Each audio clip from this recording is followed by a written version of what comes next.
दोस्तों, अचानक भारत को बदलने लगी है ये टेक्नोलॉजी।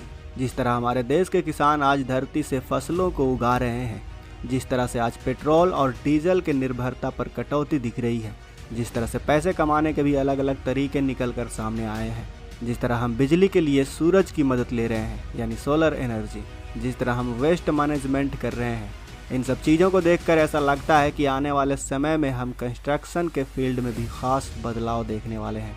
ऐसा बदलाव आएगा जब ये बिल्डिंग्स जो कॉलोनाइज बन रही हैं वो भी इको फ्रेंडली हो जाएंगी। नेचर के साथ कदम मिलाकर हम आगे बढ़ेंगे। क्या आप देख पा रहे हैं कि हमारा भारत बदल रहा है? ये जो आने वाला युग है उसमें भारत पूरी तरह से बदल जाएगा। अगर अभी भी आपको विश्वास नहीं हो रहा हो तो आज की इस वीडियो को देखने के बाद हो जाएगा। वीडियो को अंत तक जरूर देखें। दोस्तों, क्या आपको पता है कि राजस्थान में कुल रेगिस्तानी ज़मीन कितनी है? नहीं पता तो हम आपको बता दें कि राजस्थान में रेगिस्तान 2,49,000 स्क्वायर किलोमीटर के क्षेत्र तक फैला हुआ है। इस रेगिस्तान का हम किस तरह से इस्तेमाल कर सकते हैं, ये दुनिया में कई एग्जाम्पल भी हैं जहाँ पर रेगिस्तानों को डिजर्टिफिकेशन किया जा रहा है, यानी कि रीग्रीनिंग ऑफ डिजर्ट। रेगिस्तानों को हरा भरा बनाया जा रहा है। जी हाँ, अब वो तकनीक हम इंसानों ने हासिल कर ली है कि हम बंजर रेगिस्तान को बदलकर हरी भरी ज़मीन बना सकते हैं। वहाँ खेती की जा सकती है, वहाँ से फसल ली जा सकती है, वहाँ कुछ ऐसा किया जा सकता है जिससे तेज़ी से हो रहे क्लाइमेट चेंज को भी रोका जा सकता है। हम इंसानों ने आज तक नेचर के खिलाफ जो खिलवाड़ किया है उसे आज बदला भी जा सकता है। क्या आप जानते हैं कि 2,49,000 स्क्वायर किलोमीटर के एरिया के 1/4 इलाके में हाई पोटेंशियल वाले सोलर पैनल लगा दें तो क्या होगा? दोस्तों, आपने एलोन मस्क का नाम तो सुना ही होगा। इस शख्स ने अमेरिका के आम नागरिकों को वो शक्ति दी है कि वो ग्रीन एनर्जी का सोर्स चुन सकते हैं। अब अमेरिका के लोगों को बिजली के लिए सरकार पर डिपेंड रहने की कोई ज़रूरत नहीं है। इसके लिए उन्होंने एक प्रोडक्ट निकाला है। इस प्रोडक्ट का नाम है सोलर रूफ, यानी कि सोलर पैनल से बनी घर की छत। अभी इनकी कीमत ज़्यादा है, लेकिन अमेरिकी घरों में जहां लोग विला अफोर्ड कर सकते हैं उनके लिए उन्होंने सोलर पैनल बनाए हैं। ऐसे सोलर पैनल्स जो घर की छत में पूरी तरह से लग जाते हैं और उनमें इतनी एनर्जी स्टोर हो सकती है कि घर के सारी ज़रूरतों को इससे निकलने वाली पावर से पूरा किया जा सकता है। अगर इस तकनीक को भारत के रिसर्चर्स बनाएं तो वो एक हाई पोटेंशियली हाई एफिशिएंसी वाले सोलर पैनल भी बना सकते हैं। और अगर हम इसे 1/4 रेगिस्तान में लगा दें तो जो 75% रेगिस्तान बचेगी उसके लिए पंप चलाने के लिए बिजली जनरेट की जा सकती है। और वहाँ पर अलग अलग तरीके से आज की तारीख में किसान जो हैं वो सीधे सीधे बड़े पंपों से या नदी नालों से पानी नहीं लेंगे। आजकल तो ड्रिप एरीगेशन का मौसम चल रहा है, ड्रिप एरीगेशन का ट्रेंड चल रहा है। दरअसल ड्रिप एरीगेशन वो तकनीक है जिसमें बूंद बूंद करके पाइपलाइंस की मदद से पानी को पौधे की जड़ों तक पहुंचाया जाता है। मतलब पानी वेस्ट नहीं हो सकता। नतीजा, किसान कम पानी में और किसी भी ज़मीन में पौधे उगा सकते हैं।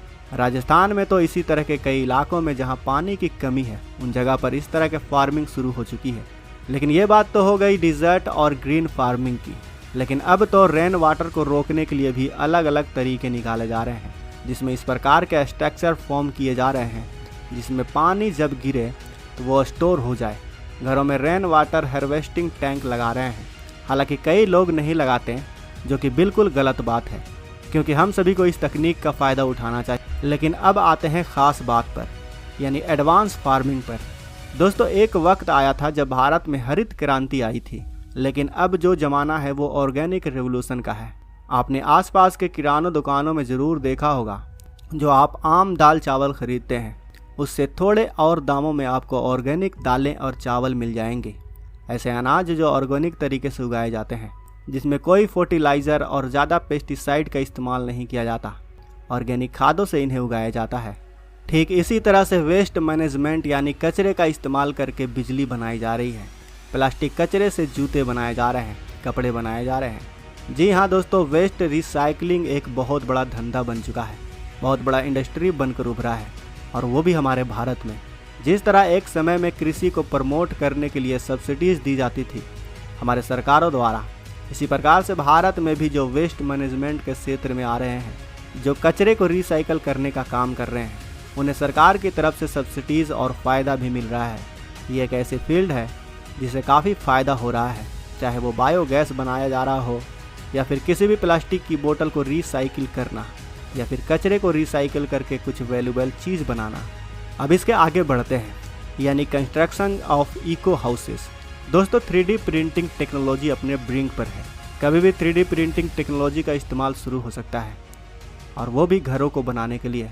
हो सकता है अभी भारत को इसमें 4 से 5 साल का वक्त लगे, ज़्यादा से ज़्यादा 10 साल का, लेकिन उससे ज़्यादा नहीं लगेगा और अचानक से घरों को बनाने का कॉस्ट यानी लागत भी कम हो जाएगी। ऐसी ऐसी मशीनें आ गई हैं जो 3D प्रिंटिंग के मदद से घरों का निर्माण कर देती हैं। सबसे बड़ी बात, आजकल के जो घर बन रहे हैं उसमें पर्यावरण का काफ़ी ध्यान दिया जा रहा है। दोस्तों आपने फ्लाई ऐश ब्रिक का नाम तो सुना ही होगा। पहले घरों को बनाने के लिए लाल ईंटें वाले ब्रिक का इस्तेमाल किया जाता था, जिसे बनाने में काफ़ी प्रदूषण होता था। लेकिन फ्लाई ऐश ब्रिक्स ना सिर्फ ज़्यादा से ज़्यादा तापमान को झेल सकती है, ये सस्ती भी होती है। साथ ही ये फ्लाई ऐश से बनती है, ये एक तरह का वेस्ट होता है। साथ ही अब इलेक्ट्रिक व्हीकल भी आ गए हैं। जिस तरह इस तकनीक को विकसित किया जा रहा है, पेट्रोल डीजल सारे फॉसिल फ्यूल्स के इस्तेमाल से धीरे धीरे लोगों की निर्भरता कम हो रही है, जिससे ना सिर्फ पैसे बचेंगे बल्कि हमारे भाई बहन पैसा भी कमाएंगे और प्रदूषण भी नहीं होगा। दोस्तों आने वाले समय में भारत अपने आप को इस तरह से ही बदल लेगा। आने वाले समय में ना सिर्फ भारत तरक्की करेगा बल्कि पूरी दुनिया के लिए एक बेस्ट मॉडल भी बनेगा। पूरी दुनिया देखेगी कि कैसे सक्सेस को पाते हुए भारत नेचर को भी बचा रहा है। खैर दोस्तों, आपको क्या लगता है, क्या भारत के वैज्ञानिक इन सब तकनीकों को विकसित कर पाएंगे जैसे विदेशों में हो रहा है? और अगर कर पाएंगे तो इन तकनीक को विकसित करने में कितना वक्त लगेगा? हमें अपने विचार कमेंट बॉक्स में अवश्य बताएं। वीडियो अच्छी लगी हो तो वीडियो को लाइक करें, अपने दोस्तों के साथ शेयर करें, और अगर आपने अभी तक इस चैनल को सब्सक्राइब नहीं किया है तो इस चैनल को भी सब्सक्राइब कर लें। साथ ही बगल में जो बेल आइकन का बटन है उस पर ऑल पर भी क्लिक कर लें, ताकि हमारी आने वाली वीडियो को आप मिस ना कर सकें।